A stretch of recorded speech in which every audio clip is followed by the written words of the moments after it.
thank you for your interest in the second call and for being here today. We are really happy because this call is the result of the great joint effort of all ELISA partner institutions. Also because basically this call is open to anybody who belongs to ELISA network and wants to collaborate with other colleagues and proposing activities. So we hope that at the end of this presentation, you will decide to get on board and apply to this call, which is the deadline would be on April 30, so at the end of this month. So what we aim to do basically is to present the call to make you clearer the goal of this call, the application rules and evaluation criteria, since this call is a little bit different for the first one, because we have two topics when you can decide to, under which you can decide to propose your activity. The first subtopic is the challenges of the ELISA communities, and the second subtopic is the multiskilling pilots. During the presentation, we will give you details on what we mean with challenges and pilots. And what I would like to do is just quickly recall the success of the first joint call. And I guess that many of you applied to the first call and hopefully get the funding for your activities, because the first joint call received 46 proposals, of which we funded 23 activities with a total budget of 238,000 euros in support of around 400 mobilities. It is an estimation, but we are around 400 mobilities. This time, the call will support, as I previously mentioned, the proposals on two subtopics: challenge-based activities in the context of ELISA communities and multiskilling pilots. An important thing that I would like to say is that we also want to support and generate more opportunities for, especially for our members in Turkey, our partner E2. And in consideration and in solidarity with the recent earthquake which affected Turkey and Syria territory. So we encourage you to involve partners from E2 and to consider to welcome people, students, colleagues, faculty members from ITU to involve them during the mobilities and for participate in the activities that will be financed. So I wish you can enjoy this presentation, and now I will give the floor to our Executive Director, Sofia. Sofia, the floor is yours. Thank you so much, Rosella, for this introduction. Welcome and good morning to everyone. It's really a pleasure. I'm really excited to take part of this meeting today of the second joint call info session. It's always thrilling for me to look up to the numbers and see the enthusiasm. So first of all, thank you for the time, for the interest, the intention, and also the attention that this call is raising. So I really hope that is the result of it. It's that all of you try to identify topics and subjects to be submitted to the call. So in a nutshell, just before that the colleagues enter more deeply into the different aspects and details of this call, I would just like to give some short elements of context, because I hope also, even if I see really known names, that we still have newcomers. So I would like to remember you that EELISA is the acronym for European Engineering, Learning, Innovation and Science Alliance. And our name is inspired in a woman that was one of the first women to be an engineer. And why is this an example? And it's important to be mentioned here today. She had to struggle in a way to change and challenge the system and existing status quo to be able to pursue her vocation and willingness to impact society. So as this reference that is a role model to us, EELISA also wants to be at the forefront of global challenges and has the aim to be a role model into transforming and challenging engineering education and develop its role into impacting society. Why is this important? Because this is the mission of EELISA, and you will understand by reading the call that the two topics are really related to this question: education, engineering, innovation, impact in society, and together identifying new ways of doing so by setting also important foundations to our cooperation among EELISA members, of course, also connected with external stakeholders and other colleagues. So we do believe that in EELISA, if we could go to the next slide, Danielle, please. It is important to create in our mission opportunities to develop and enable our student citizenship in Europe and our capacity to act in the world's scope. And four main messages are important in this EELISA strategy that are also really connected to this call, is the importance of the interdisciplinarity in the engineering, not just in the learning, but also in our capacity to act, because the challenges that society is facing today need these systemic approaches, thus need also a way to identify the different needs of disciplines around a specific complex problem. So of course, we want to foster knowledge and technology transfer, always in all activities, in our way of putting forward our joint processes and efforts. We want to stimulate inclusiveness and diversity, because we also do believe that these two important words are also fundamental to shape the future of Europe.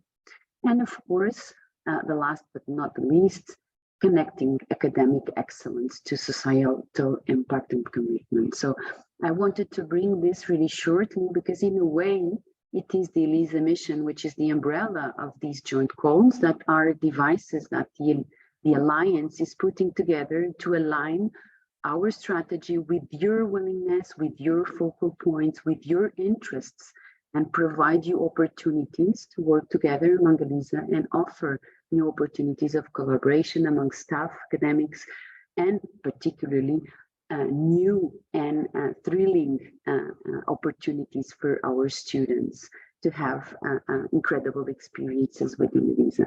So this is what I wanted just to put in the system to give you an overall idea. We are thrilled to hear your questions at the end of the presentation, and my colleagues will take through, and I'll pass the baton to Tobias that will enter more deeply into the first topic of the call. Tobias, your turn. Thank you, Sophia. Thank you. So, topic one is on challenge-based learning projects. And the idea behind this is that EELISA wants you to actively participate in EELISA communities and have students work jointly on challenges in an international manner across Europe.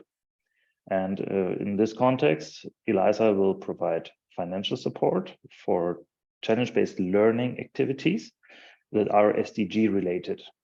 SDGs are Sustainable Development Goals defined by the United Nations, and you can find them on the EELISA website, for example.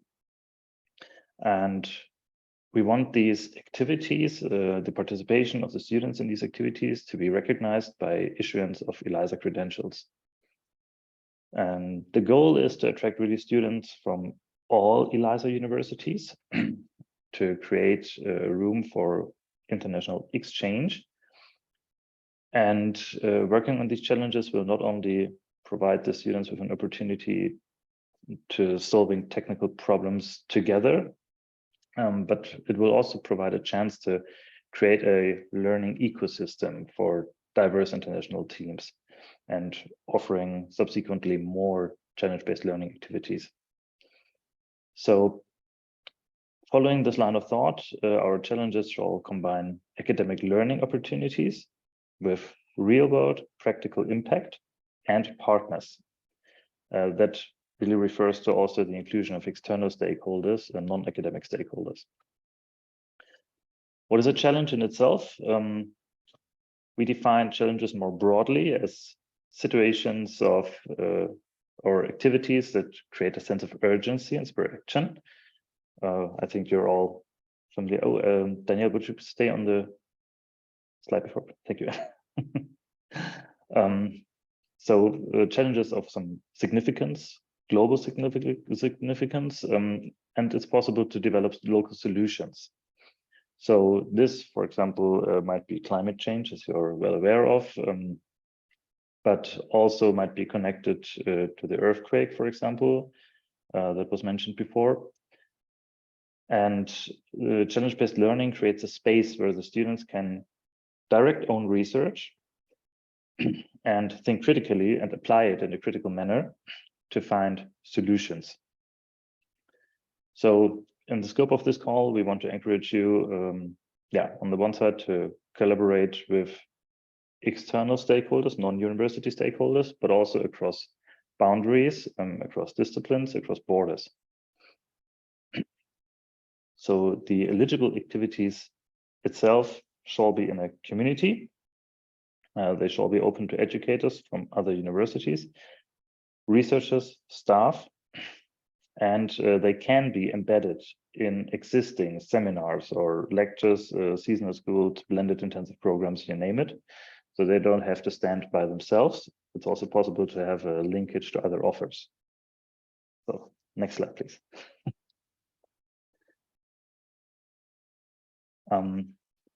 As I said before, the characteristics shall of your specific challenge that you apply for. They shall be connected to at least one mission of an ELISA community. You will find these missions on the ELISA community website. They shall be aligned with the Sustainable Development Goals and shall be impactful. So when you do the application, it's necessary to describe the impact that may rise from this. They shall also be aligned, of course, with the ELISA mission statement, vision, and values. And that means they shall evolve the interdisciplinary learning in the context of engineering and beyond. And they shall encourage the transfer of knowledge, skills, and technology. And in the end, scientific co-creation, student self-efficacy, and teamwork, as is, I think, basic for all challenges. They shall motivate ELISA community members to collaborate. I think that is quite clear. Ideally, multiple stakeholders like students, academics, and then maybe municipalities or industry shall be involved. They shall be manageable for the target group, of course, but also broad enough to discover opportunities for new and innovative solutions. They have to be clearly defined in time and space, as in the end, they have to be solved, finished, so we can also recognize them. And for defining how they are solved, we need to be some specific requirements. In the end, we want to reward this learning experience, or better say, we want to recognize it by issuing an ELISA credential to the students that successfully participated in the challenge. And it is also possible, but in this case not mandatory, that there may be some kind of award for participating students. This may be an award by an external sponsor sometimes. It may be an internship opportunity or a mobility. We're open there. Next slide, please. About the evaluation criteria, we will evaluate relevance, quality and efficiency, and the impact on the alliance. You see the points on the slides. About the relevance, well, of course, we need a concise description, a proposal in English with clear SDG relation, clear description of the concept and the objectives. It has to be comprehensible, of course, and adequate in the methods and the evaluation framework. And it is, of course, a plus if you utilize innovative learning practices and approaches. About quality and efficiency, the number of involved ELISA institutions within the organization of your challenge will bring points. The participation and role of external stakeholders, of course, will bring points. And the resource efficiency that was, roughly said, the expected impact above the requested funding will be assessed. The impact on the alliance, the most important one is, well, on the first hand, the potential for long-term collaboration that is raised by the activity. That might mean that it may be repeated in the sense of organization, or that there may be subsequent challenges following from it. And that really instills collaboration between the international partners and the together with the external partners. The impact is also measured as the number of participation spots for ELISA candidates. As we said before, that is focused on students, but might also include researchers, educators, staff. And the complementarity with other activities and projects. So if there is already a project within ELISA and that is complementary to their challenge, that's a plus. As was mentioned before, we will award a bonus of up to 10 points if the challenge is directed at easing the consequences of either the earthquake in the Turkey and Syria region, or if it is directed at easing consequences of the Russian invasion of Ukraine. Now I will give the floor to my colleague Thibaut, who will inform you a bit more about the credentials we already mentioned.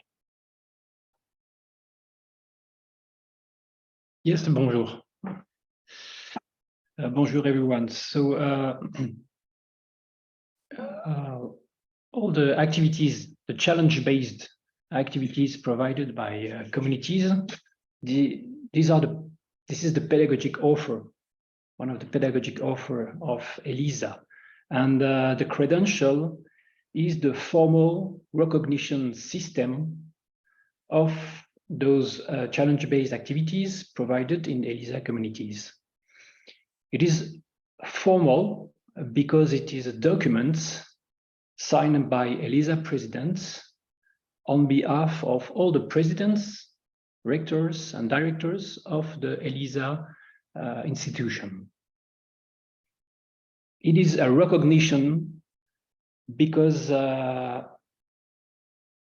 it's kind of a measurement of knowledge and skills related to the sustainable development goals that Tobias mentioned. And finally, it is a system because a credential is a collection of badges collected by the students and the attendees of the activities provided by the communities. A collection of badges based on 5 levels of impacts, starting from discovery to transformation. Discovery is just attending a course or a lecture, and transformation is implementing a real project with KPIs. I will be able to go much more in detail if you have some question on that. And you can have all the information related to ELISA credential and all the system of impacts and what are the pedagogical objectives and some ideas on how to evaluate and assess the acquired skills and knowledge on the ELISA communities webpage. That's all for me.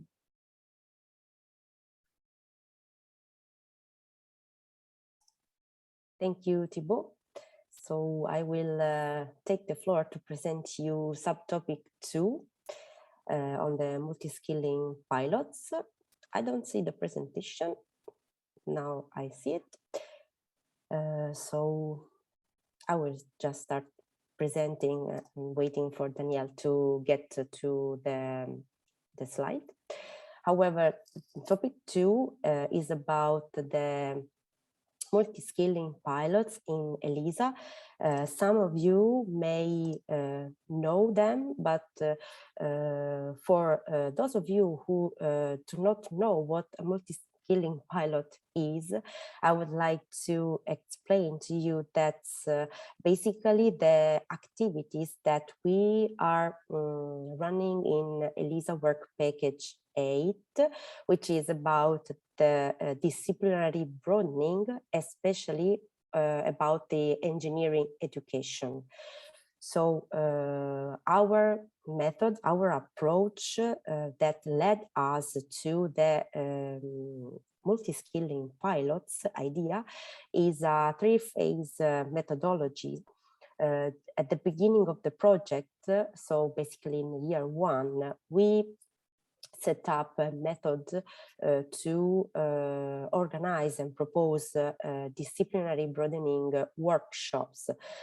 Some of you has been involved in the workshop. In this workshop, maybe you participated in one of them. So basically, the disciplinary broadening that we are aiming at in ELISA is the hybridization of engineering education with the skills from other disciplines, and vice versa, the hybridization of professions from other disciplines that may require or increasingly require the absorption of some knowledge and skills from the engineering. So during phase 1 in our methods, we organized a number of disciplinary broadening workshops where we discovered or we confirmed our theory of the best model for the hybridization, which is the rotated age model, the so-called rotated age model, because as you can see in the slide, it has the shape of a sort of an H rotated, where the foundations represent the background information that we study on a specific discipline. And then the vertical axis is about the specialization. For example, the foundation is what we get at the beginning, during high school, for example, the first year of university studies. And then we specialize, for example, in a PhD or in a master. And then again, the hybridization, it's about the broadening. So the top horizontal axis, where we we take competencies, skills, knowledge from other disciplines, which are different from the discipline that we are studying. So now the point is, what is a multi-skilling pilot? We believe that a multi-skilling pilot, a good multi-skilling pilot, could be an opportunity to learn. So, for example, we believe that a multi-skilling pilot could be a teaching course or a learning activity or a training opportunities that that enable us to hybridize engineering with other disciplines and vice versa, other professional domains with the skills from engineering. So going in details on what this topic of the call is about and what we financially support. So if you decide to apply to the topic 2 and propose an activity to this topic, you should know that we finance the organization, we will finance the organization of meetings among faculty members of at least 2 ELISA institutions with involvement of 1 additional ELISA institution. So meetings to design multiskilling pilots. So we are not financing the implementation, but we are financing the design of multiskilling pilots. So what are the eligible pilots that we are considering here? This is not limited to list, but we would like to finance proposals for joint degrees, bachelor, master, or PhD, seasonal schools, or blended intensive program, or any other activity, learning activity that you would like to offer following the rotated age model of disciplinary broadening. So we really encourage you to use this approach to design the pilot. And if we go to the next slide, we can go in details on the evaluation criteria that we are considering when evaluating the proposals. So basically, we have 3 main criteria. It's relevance, quality, and the impact on the alliance. So here you see relevance and quality. About relevance, we would like to finance a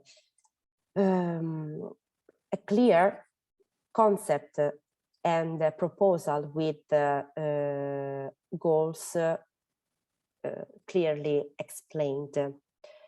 And as I said, what we really encourage is to take the rotated age model as a reference for disciplinary broadening. About the quality, we would like to encourage the involvement of at least 3 different ELISA partner institutions, but you can, of course, be more numerous, like involve 4 ELISA partner institutions. And we are also evaluated in this criterion quality the role of and the participation of external stakeholders, for example, industrial partners that you would like to include in the design process of the pilot. And again, in the quality criterion, the resource efficiency, that is the balance between the expected impact of your activity and the funds that you are requesting. So in the next slide, we see instead what we would like to see in your proposal as far as the impact on the alliance. For example, we would like to see the inclusion in the pilot of courses that are already registered in the ELISA catalog of courses, or brand new courses that could complement the course that already exists in the ELISA catalog. Another element that would represent the impact on the alliance is, for example, the contribution to the implementation of the joint PhD programs that we are elaborating within ELISA. Or we would like to see the link with the existing task forces on specific topics in process in ELISA, for example, the biomedical engineering or the civil engineering as well. And this criterion is not strictly related to the learning, but to the research-based learning, because we are also would like to see proposals with links to the research content of educational activities in the ELISA. And in the end, we would like to encourage the participation of those who already took part as the organizer or the participant in one of the disciplinary broadening workshops that we organized in the previous years, because this is a tangible sign of prior awareness, inclusiveness, and feedback that you gained by relevant stakeholders on the disciplinary broadening model that we would like you to address.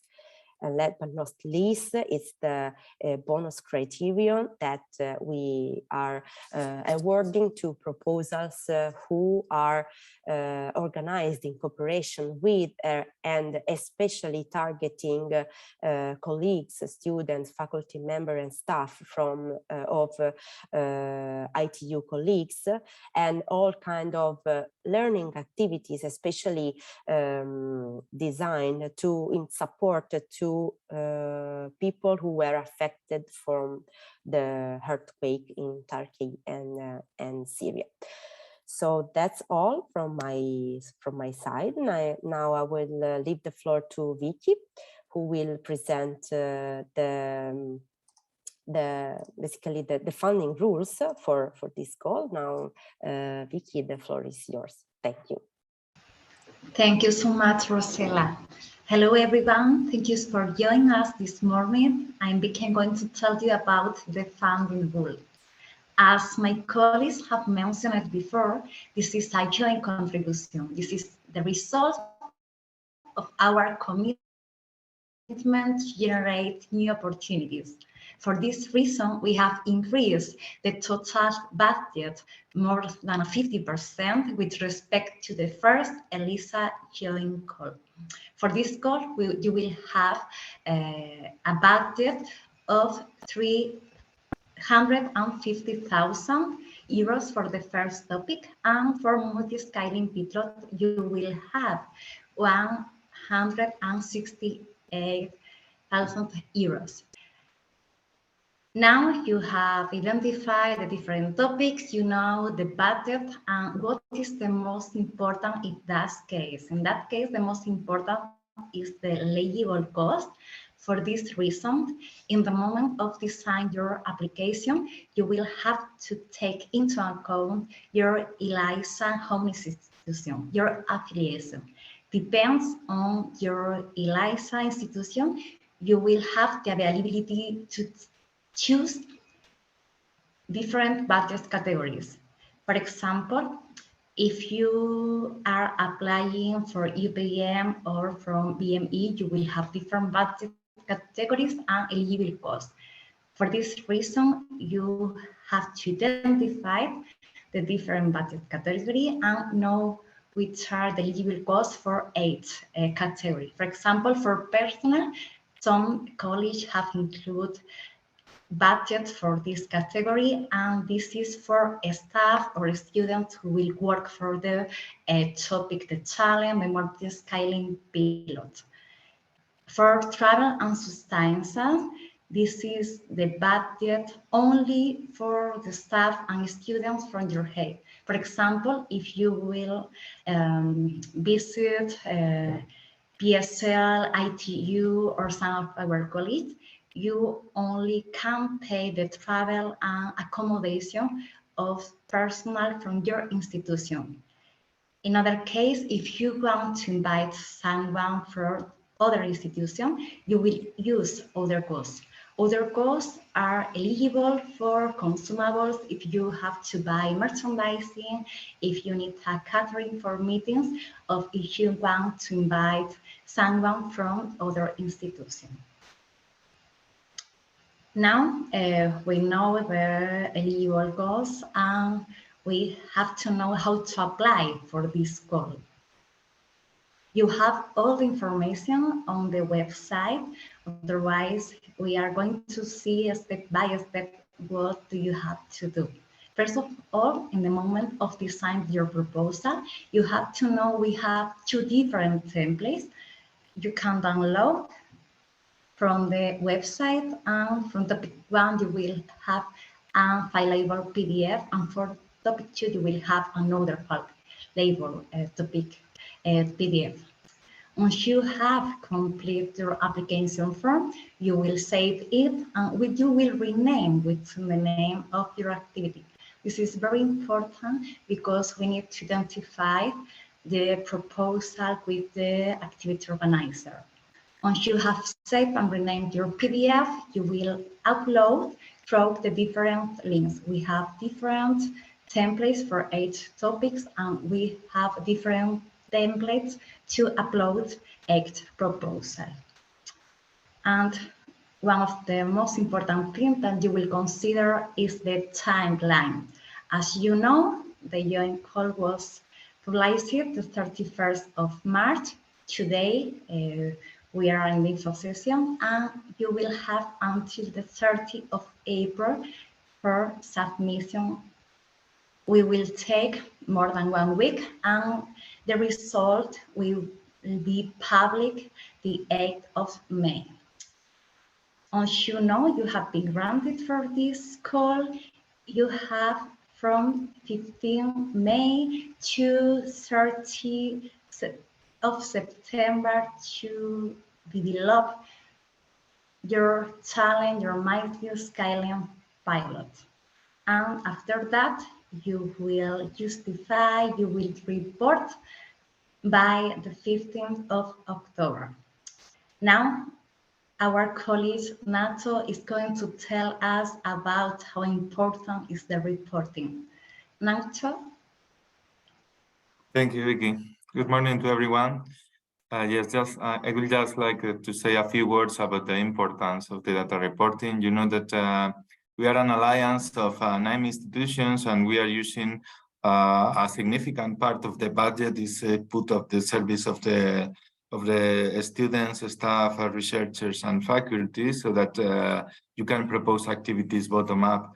And this is really good because this gives direct incentives to the people. We ensure diversity across the alliance. But for us, you understand that then it is crazy to know all the things that the people are doing. And this is really important because we need data for several purposes. One, of course, is to report to the European Commission or to other funding agencies. Another is to communicate and disseminate the achievements that we are accomplishing as an alliance. Another is to plan the strategy. We need to know how expensive are these activities, or how many activities we are organizing, how many students are being beneficiaries of these activities and these kind of things. And of course, one of the main purposes is the issuance of credentials. So we know that until now there were several data management systems, but the purpose today is just to announce that in the forthcoming days, or if you are granted, you will receive clear instructions of a new data management system. This data management system has 3 steps, but the idea is just before the activity, we need you to describe what you are going to do. Then you just do the activity, and you will have to record some data from participants, especially if it's an activity within topic 1. There will be students that potentially will receive credentials, so we need some data from them. And after the activity occurred, we need you to report this data. As I said, this will be a centralized system for the whole alliance, new. It will be secure. It will be compatible with the general data right protection rules in the European Commission. And of course, we are not sharing this data with third parties. It's just for the only purpose of building ELISA together. So just to emphasize the importance, please, you are receiving some granting from us. It's granting from the European Commission or other funding agencies. Please report the data when you will be asked to do so. Thank you.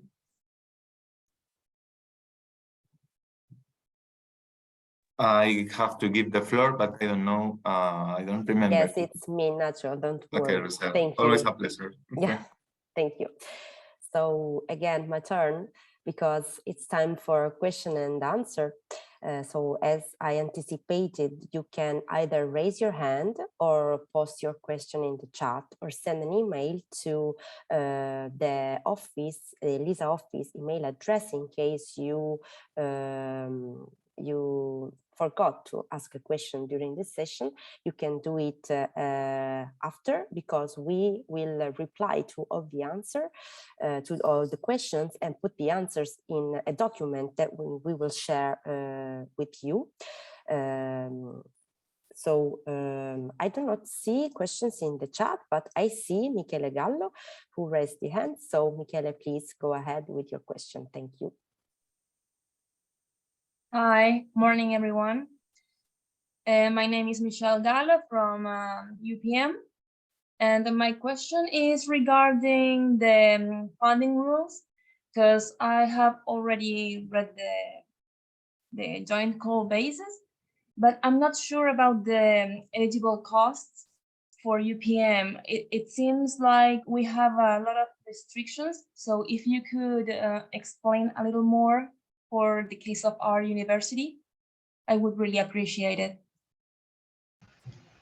Thank you, Michelle. Of course, we can explain the eligible cost for UPM. For UPM, we have the limits for travel and subsistence. If you are organizing one activity, you have to consider the maximum is 5,000 euros per activity. For example, if you would like to organize a challenge, and that includes a visit to ESL, ITU, you have to consider the maximum is 5,000. For example, if you have to reduce the number of participants, if the budget is not for all of you, you will have money for the flights, for the accommodation, and for the subsistence of all the days. I hope I have clarified your doubt. Otherwise, my colleague Nacho is going to ask some questions. Yes, thank you, Vicky. Yes, I presume that the question from Michelle has to do on the why UPM is only funding travel and subsistence. I want to be transparent on this, because in the first call, it was very successful for us, but for all of us, but we identified like a bias in the sense that most of the activities were organized at UPM. So now this time to correct this bias, we want UPN people to go out of UPN and to participate mainly in activities that are organized by other institutions. And the second reason is that we had an internal call for communities. So you are receiving already some funding that you can use, you can co-fund activities. So for example, if you were planning to do an activity with the money received internally with the Convocatoria de Innovación Educativa, maybe you can extend that, you can include the same activity here, and you say that you will co-fund a part of the other costs or whatever you want with the money received internally, and then another partner is using its budget to come here. That is also possible. But this is the reason why this time we don't want to fund other costs than personnel. And personnel, also we consider that these are activities that has to occur in the next months before October. So it's summertime, well, we consider in this way. And of course, we are always trying. Maybe it was not a good idea. We will see the results. I ask for your patience and your understanding on the difficulties, because we don't know how many people will apply and what kind of activities and these things. But the message is, please go out and participate in also in activities organized in all the institutions that we have as partners. Thank you. Okay, thank you. One last question. So these financial rules are for both topics, right? Same rules. Yes, okay. Yes, of course, for both.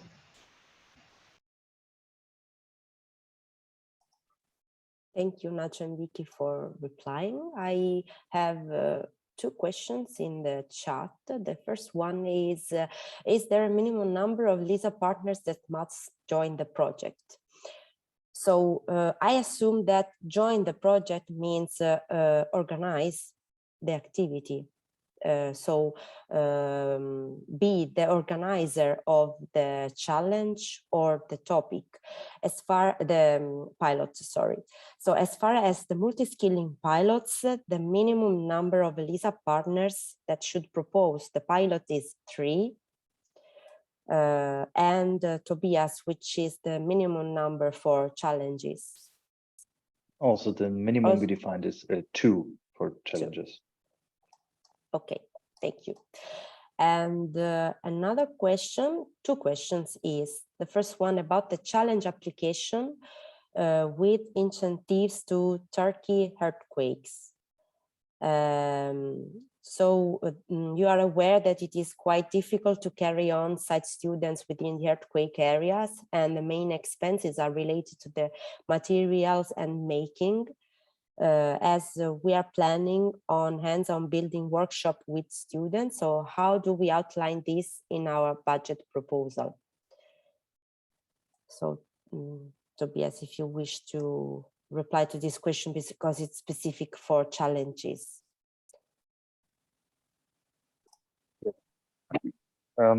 It's in the chat if you want to see it. Yeah, I'm just going through it okay. Once again. So the idea is that the topic itself shall be directed at solving an issue, a challenge. That means it hasn't to be carried on site with students from there, but it can also be done together with ITU, directed at providing relief or future care in the region.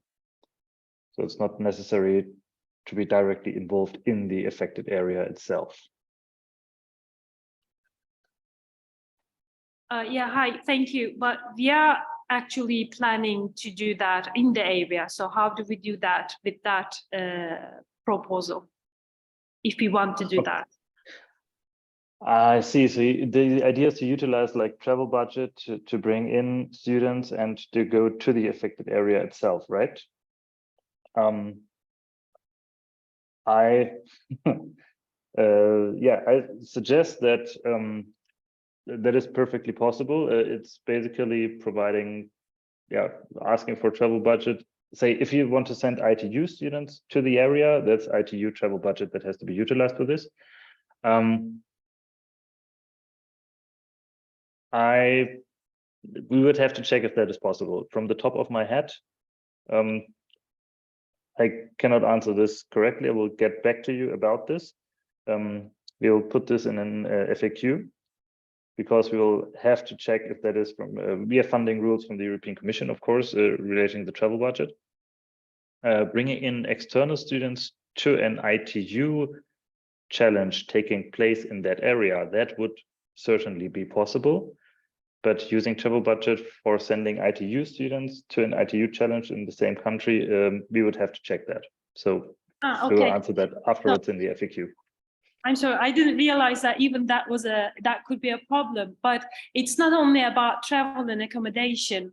It's more about, when these challenges we have these NGOs actually building stuff there, and which is now the urgent thing in our profession. So that's why we need these kind of materials. And I was asking if we could involve them in the budget when they are doing that. Like building materials. Yeah, exactly.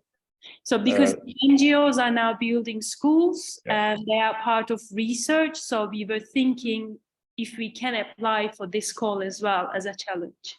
That would be in the cost category, other direct costs. So as long as there is budget in that cost category, I believe it's perfectly possible to apply for that kind of budget. Yeah. Okay, thank you. Thank you. Peter, from which university are you? Are you from ITU? Yeah, I'm from ITU. Okay, in that case, if you have to buy some consumables for your study visit, you don't have the budget for other costs. So in that case, you won't be able to include this cost in the call. Otherwise, you can find other resources. Maybe they have resources, your department on substitute, but for the call, you cannot apply for other costs in that case. Other costs, you mean like? We have 3 categories: personal, travel and subsistence, and other costs. Other costs is the budget category to buy some material, to organize seminars, workshops, and something like that. Okay, I understood. Thank you. So thank you. Now I will give the floor to Andrea Tellini, who raised their hand. So go ahead with your question. Thank Andrea. you. Yeah, just questions. One is about the what in the first call were the additional mobilities, which were meant essentially for students. Now they enter in the travel and subsistence category. Am I right? So the students from each university have their travel has to be funded with travel and subsistence costs. Correct. Yeah. That is correct. Okay, thanks. And for the personal costs, can this category be used for in somebody for seminars or giving courses? If you have budget, if your institution allows to finance this type of cost, it is okay. From which university are you from? Well, I am from UPM, which has no budget for that, but I was thinking of other possible universities in case.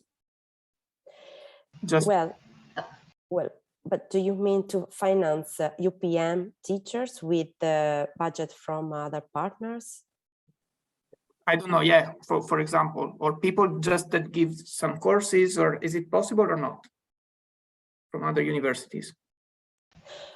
Well, in this case, the other university should have budget under the category cost personnel. So if their funding rule allow to support this type of cost, it is fine. But I think that the best you can do is check with a concrete proposal if you would like to be sure before applying. Yeah, thank you. Welcome, you're welcome.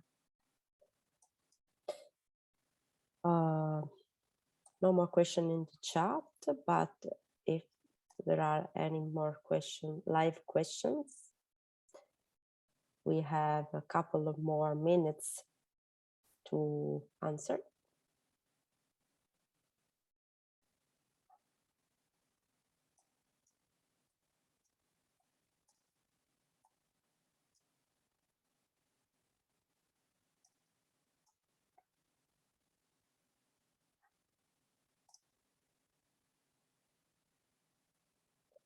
So we are all quite shy, don't wish to ask questions. So I don't know what how we can use this last minute to recap the condition of this call before saying goodbye. So remind that the call is ending on April 30.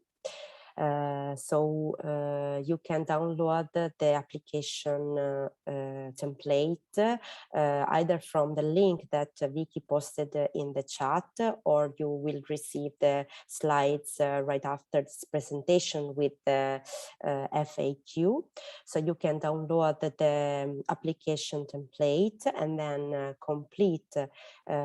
fill out the form and upload in the specific drive folder. If you have any questions, specific question, you can contact the ELISA office, or if you have specific question on the topics, you can contact myself and I guess Tobias for the challenges, but you will find the email address in the slides. If you have questions about the funding rules, you may contact Vicky or Nacho. And as far as the results, you will be notified by May 8th and then the implementation of the funded activities should go from May 15 until October 15, around, to give you a couple of weeks of time for the reporting. So I hope that I didn't forget anything. And thank you again for your interest and participating. I see Amin has raised their hands. Good morning. Thank you very much for the enriching presentation. So we have been trying to move over the templates and the explanations. Just to clarify one more time, you do answer it very well, but mentioned it very well. But September the 30th is the final time for holding the on-site or key activities, and no extension or any sort of possibilities to move towards October, right? We have to finish it sharply by the end of September. But it is your constraint that you need to finish by end of September. You're asking us if you can complete the activity by the end of September. My question is, you mentioned it through the timeline that it is the fund that proposes to be executed in the time period lasting until the September 30th, but is it possible to slightly move towards the initial weeks of October? Yes, actually you need to complete your activity around mid-October, because we need to you need time for the reporting of the activities. Yes. So yes. Since the phase 1 of ELISA project is ending at the end of October, this is why we are suggesting you to complete your activity at the beginning of October, so you have time for the reporting and your cost will be eligible. Okay. Yeah, because the constraint is for the IT students, we start education for the fall term by the mid-September. So it's going to be just 2 weeks of the academic calendar. But so just to make my mind about the scheduling. Thank you so much. You're welcome. So Nacho, yes. Yes, I will say that in those cases, please don't we don't want to prevent you to apply for this reason. Maybe we can analyze these situations more in detail if you are really constrained by this timeline. What is sure is that eligible cost has to be performed before the end of the project. This is October, by the end of October, but not as a general rule, but I think that some exceptions will be possible with some conditions, like maybe the cost can be done before or something like that. So please don't stop applying because of this reason and ask again, and we will try to find a solution if this is the problem. In any case, we cannot go farther than the deadline for the pilot, that is true. Great, thank you. We can make the schedule accordingly. Thank you so much.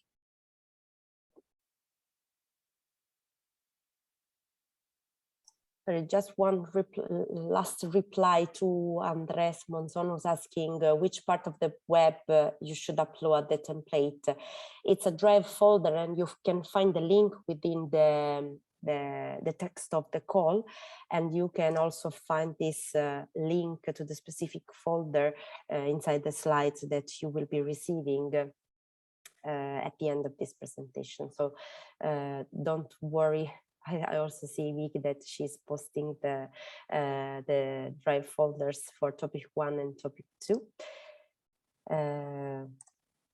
So I guess that's time for concluding the info session. So thank you again very much for your participation, and we hope to receive a high number of proposals, and as well to be able to fund as much as possible. So thank you and bye-bye. Thank you. Thank you, everyone. Bye-bye. Bye. Thank Good you. preparation. Thank you. Bye-bye.